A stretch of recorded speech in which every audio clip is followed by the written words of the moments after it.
So ano bang mga narrative ng prosperity gospel? Para nating yung magandang tanong, paano mo malalaman kung yung sinasabi ng messenger ay prosperity gospel ang ang laman, no? Number one, Ano yung mga lines na maririnig natin madalas? para sa akin, no, number one, nakikita natin madalas, ano yan, isang prosperity gospel church. They preach prosperity, at the same time, they preach healing.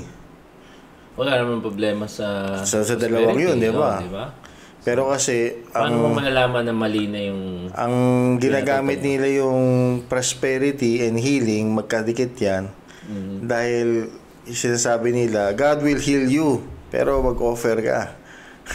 Kumbaga, So if you give oo, 2,500, may heal A ka ni week. Lord. Oo, ganyan. May blessing kang healing. mas malamang na gumaling ka. Okay, hindi man nila sabihin diretso na